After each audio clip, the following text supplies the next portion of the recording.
ಶಾಸಕರಿಗೆ ಹೈಕಮಾಂಡ್ ಖಡಕ್ ಸಂದೇಶವನ್ನ ರವಾನಿಸಿದೆ. ಮಲ್ಲಿಕಾರ್ಜುನ ಖರ್ಗೆ ಅವರನ್ನ ಭೇಟಿ ಮಾಡಿದ ಬಳಿಕ ಮಾತನಾಡಿದ ರಾಜ್ಯ ಕಾಂಗ್ರೆಸ್ ಉಸ್ತುವಾರಿ ವೇಣುಗೋಪಾಲ್, ಬಂಡಾಯ ಎದುರೇ ನಿರ್ದಾಕ್ಷಿಣ್ಯ ಕ್ರಮ ಕೈಗೊಳ್ಳಿ ಅಂತ ಹೇಳಿ ಎಚ್ಚರಿಕೆಯನ್ನ ಕೊಟ್ಟಿದ್ದಾರೆ. ರಾಜ್ಯದಲ್ಲಿ ಸರ್ಕಾರಕ್ಕೆ ಯಾವುದೇ ತೊಂದರೆ ಇಲ್ಲ, ಬಿಜೆಪಿ ಮೊದಲಿಂದಲೂ ಕೂಡ ಈ ಸರ್ಕಾರವನ್ನ ಕೆಡವೋದಕ್ಕೆ ಪ್ರಯತ್ನ ಮಾಡ್ತಾ ಇದೆ, ಯಾವ ಶಾಸಕರು ರಾಜೀನಾಮೆ ಕೊಡಲ್ಲ ಅಂತ ಹೇಳಿದ್ರು KC Venugopal. 1.5 year you are telling this 15 member, 16 member, 20 member, 21 member, 22 member. They are trying every day, they are trying. But Congress, I am very much strongly, I am telling, Congress is very, very strong. If one or two guys want to leave, we will deal with legally. Nothing. And party is very strong. We will keep discipline. Definitely I am telling. Discipline is foremost important for the party.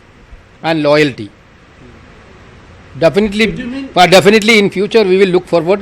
Loyalty and discipline will be the most important. ಇಬ್ಬರು ರಾಜೀನಾಮೆ ಕೊಟ್ರೆ ಏನು ಆಗಲ್ಲ, ಬಿಜೆಪಿಯವರು ಸನ್ಯಾಸಿಗಳಲ್ಲ, ನಾವು ಸನ್ಯಾಸಿಗಳಲ್ಲ ಅಂತ ಹೇಳಿದ್ದಾರೆ. ವಿಜಯಪುರದಲ್ಲಿ ವಿನಯ್ ಕುಲಕರ್ಣಿ ಬಾಂಬ್ ಅನ್ನ ಹಾಕಿದ್ದಾರೆ. ಇಬ್ಬರು ರಾಜೀನಾಮೆ ಕೊಡೋದ್ರಿಂದ ಏನೂ ಆಗೋದಿಲ್ಲ. ಒಂದ್ ಕಡೆ ಬಿಜೆಪಿಯವರು ಸನ್ಯಾಸಿಗಳಲ್ಲ ಅಂತ ಹೇಳ್ತಾರೆ, ನಾವು ಕೂಡ ಸನ್ಯಾಸಿಗಳಲ್ಲ ಅನ್ನುವಂತಹ ಹೇಳಿಕೆಯನ್ನ ಕೊಟ್ಟಿದ್ದಾರೆ ವಿನಯ್ ಕುಲಕರ್ಣಿ. ಆಪರೇಷನ್ ಕಮಲದಿಂದ ಏನು ಪ್ರಯೋಜನ ಇಲ್ಲ, ಬಿಜೆಪಿಯ ಹುಚ್ಚು ಆಸೆ ಅಷ್ಟೇ ಅದು ಅಂತ ತಿರುಗೇಟನ್ನ ಕೊಟ್ಟಿದ್ದಾರೆ.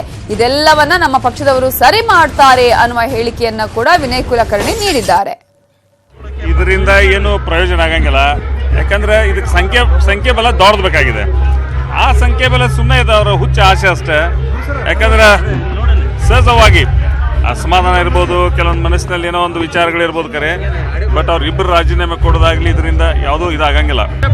ಅವಕಾಶ ಸಿಕ್ಕರೆ ನಾವು ಸನ್ಯಾಸಿಗಳಲ್ಲ, ನಾವು ಸರ್ಕಾರ ರಚನೆ ಮಾಡ್ತೀವಿ 100%. ಅವರು ಸನ್ಯಾಸಿಗಳಲ್ಲ, ನಾವು ಸನ್ಯಾಸಿಗಳಲ್ಲ. ಅಧಿಕಾರ ಮಾಡ್ಬೇಕಂತ ರಾಜಕಾರಣಕ್ಕೆ ಬಂದಿಂದ ಎಲ್ಲರಿಗೂ ಆಸೆ ಇಟ್ಕೊಂಡ ಬಂದಿರ್ತಾರ. ಇವತ್ತು ಯಡಿಯೂರಪ್ಪನವರು ಆಸೆ ಇಟ್ಕೊಂಡಾರ, ಅದಕ್ಕೆ ನಮ್ಮ ಅಭ್ಯಂತರ ಇಲ್ಲ. ಬಟ್ ಆದ್ರೆ ಏನಾದರೂ ಯಾವ ಕಾರಣಕ್ಕೂ